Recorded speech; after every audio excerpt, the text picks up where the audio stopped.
കെമിക്കലുകളില്ലാത്ത ശർക്കരയുടെ പേറ്റന്റുമായി IIT ദമ്പതികൾ. രാസവസ്തുക്കൾക്ക് പകരം വെണ്ടനീര് ഉപയോഗിക്കുന്ന പുതിയ സംസ്കരണ രീതിയാണ് ഇവർ അവതരിപ്പിച്ചിരിക്കുന്നത്. ശർക്കര വ്യവസായത്തിൽ കാതലായ മാറ്റം കൊണ്ടുവരുന്ന കണ്ടുപിടുത്തമാണ് IIT മുംബൈയിലെ 2 ശാസ്ത്രജ്ഞന്മാരുടേത്. ശർക്കര ഉൽപ്പാദനത്തിന് കെമിക്കൽ ഉപയോഗം പൂർണ്ണമായും ഇല്ലാതാക്കുന്ന പുതിയൊരു സംസ്കരണ രീതിയാണ് നിലവിൽ കണ്ടെത്തിയിരിക്കുന്നത്.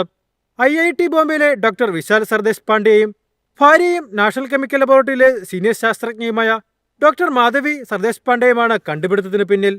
റിസോഴ്സ് എഫിഷ്യന്റ് ജാഗ്രി പ്രോസസ്സിംഗ് എന്ന സാങ്കേതികവിദ്യ വികസിപ്പിച്ചെടുത്തുകൊണ്ടാണ് കെമിക്കലില്ലാത്ത ശർക്കര ഉൽപ്പാദനത്തിന് തുടക്കമായിരിക്കുന്നത്.